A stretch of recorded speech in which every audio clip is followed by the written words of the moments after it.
Malayalam text and image editor എന്ന ഒരു ആപ്ലിക്കേഷനെ കുറിച്ചാണ് ഈ വീഡിയോയിൽ പറയുന്നത്. Malayalam text and image editor poster നിർമ്മാണത്തിന് ഏറെ സഹായകരമായ ഒരു ആപ്ലിക്കേഷനാണ്. പ്ലേ സ്റ്റോറിൽ നിന്ന് മലയാളം ഇമേജ് എഡിറ്റർ എന്ന് ടൈപ്പ് ചെയ്ത് നമുക്ക് ഈ ആപ്ലിക്കേഷൻ ഇൻസ്റ്റാൾ ചെയ്യാവുന്നതാണ്.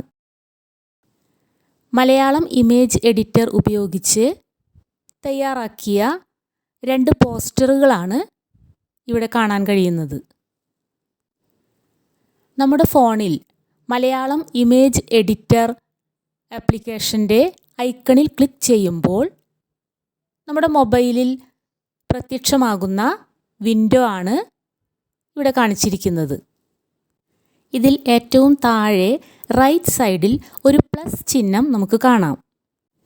മുകളിലായി pages, public, my works, favourites എന്നിങ്ങനെയുള്ള ഓപ്ഷൻസും കാണാൻ സാധിക്കുന്നതാണ്. താഴെയുള്ള ആ പ്ലസ് ചിഹ്നത്തിൽ ക്ലിക്ക് ചെയ്യുമ്പോൾ നമുക്ക് ധാരാളം ലേഔട്ട്സ് കാണാം. താഴെ കാണുന്ന പ്ലസ് ചിഹ്നത്തിൽ ക്ലിക്ക് ചെയ്യുമ്പോൾ മൊബൈലിൽ വന്നിരിക്കുന്ന വിൻഡോ ശ്രദ്ധിക്കൂ. ലേഔട്ട്സ്, ടെംപ്ലേറ്റ്സ്, ഡ്രാഫ്റ്റ്സ് തുടങ്ങിയ ഓപ്ഷൻസ് നമുക്കിവിടെ കാണാം.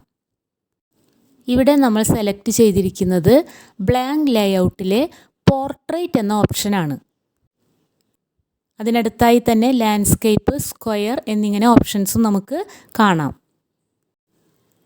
ഇവിടെ പോർട്രേറ്റ് സെലക്ട് ചെയ്യുമ്പോൾ വരുന്ന വിൻഡോ ശ്രദ്ധിക്കൂ.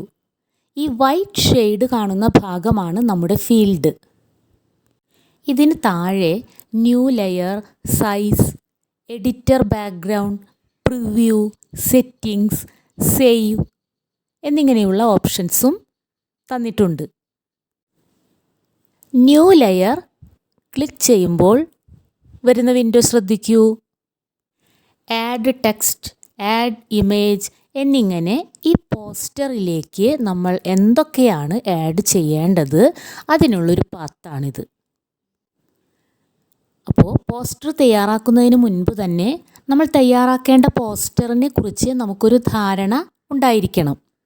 ഇനി എങ്ങനെയാണ് ഈ പോസ്റ്ററിലേക്ക് ആവശ്യമായ കണ്ടൻറ്റുകൾ ചേർക്കുന്നത് എന്ന് നോക്കാം. ഇതിനായി ആഡ് ന്യൂ ലെയർ എന്നിടത്ത് നമ്മൾ ക്ലിക്ക് ചെയ്യുന്നു. അതിൽ ആഡ് ടെക്സ്റ്റ് എന്ന ഓപ്ഷൻ സെലക്ട് ചെയ്യുന്നു. ഇപ്പോൾ തുറന്നു വരുന്ന വിൻഡോയിൽ ഏറ്റവും മുകളിലായി 3 ഓപ്ഷൻസ് കാണുന്നുണ്ട്. Cancel, Malayalam, done. ഈ മലയാളത്തിൽ ക്ലിക്ക് ചെയ്യുമ്പോൾ അതിന് താഴെയായി ഇംഗ്ലീഷ് എന്നൊരു ഓപ്ഷൻ കൂടി കാണാം. നമുക്ക് പോസ്റ്റർ നിർമ്മിക്കുന്നതിന് ഏത് ഭാഷയാണ് ആവശ്യമാണെങ്കിൽ ആ ലാംഗ്വേജ് നമുക്ക് തിരഞ്ഞെടുക്കാം. താഴെയായി ഒരു ബ്ലാങ്ക് സ്പേസ് അവിടെ ക്രിയേറ്റ് ചെയ്തിരിക്കുന്നതായി കാണാം. ടൈപ്പ് മംഗ്ലീഷ് ഹിയർ എന്നവിടെ എഴുതി കാണിക്കുന്നുണ്ട്. ഇവിടെയാണ് നമുക്ക് ആവശ്യമായ ടെക്സ്റ്റ് നമ്മൾ ടൈപ്പ് ചെയ്ത് നൽകേണ്ടത്. ടൈപ്പ് ചെയ്ത് കഴിഞ്ഞാൽ മുകളിൽ കാണുന്ന ഡൺ എന്ന ബട്ടൺ ക്ലിക്ക് ചെയ്താൽ ഇത് നമ്മുടെ ഫീൽഡിലേക്ക് വരുന്നു. ഈ ടെക്സ്റ്റിനൊപ്പം തന്നെ ഒരു ബോക്സ് നമുക്ക് കാണാം.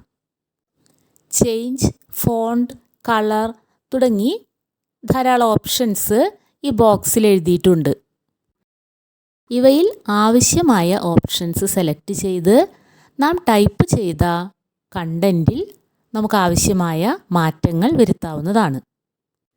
റീസെൻറ്റ്, ഇൻബിൽറ്റ്, ഡൗൺലോഡഡ് എന്നിങ്ങനെ നമുക്ക് ഫോണ്ടുകൾ കാണാം.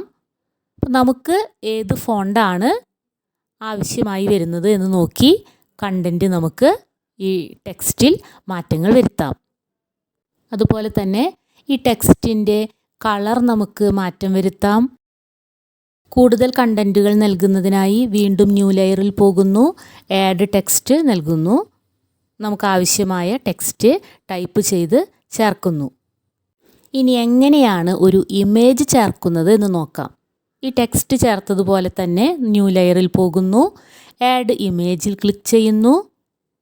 നമ്മുടെ ഫോണിൽ സേവ് ചെയ്ത് വെച്ചിരിക്കുന്ന ഇമേജസ് നമുക്ക് ഇവിടെ ഇൻസർട്ട് ചെയ്ത് ചേർക്കാവുന്നതാണ്.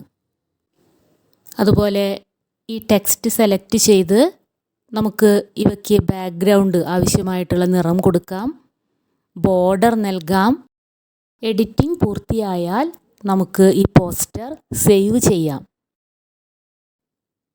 താഴെ സേവ് എന്ന ഐക്കൺ ക്ലിക്ക് ചെയ്യുക.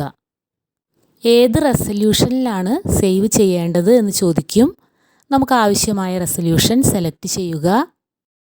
സേവ് ചെയ്ത് കഴിഞ്ഞാൽ അത് ഷെയർ ചെയ്യാനുള്ള ഓപ്ഷൻ കാണാം. നാം സേവ് ചെയ്ത് സൂക്ഷിച്ചിരിക്കുന്ന ഇമേജസ് ഈ മലയാളം ഇമേജ് എഡിറ്റർ എന്ന ആപ്ലിക്കേഷൻ തുറന്നു വരുമ്പോൾ കാണുന്ന വിൻഡോയിലുള്ള മൈ വർക്ക്സ് എന്നതിലാണ് ഇത് സേവ് ചെയ്ത് സൂക്ഷിച്ചിരിക്കുന്നത്.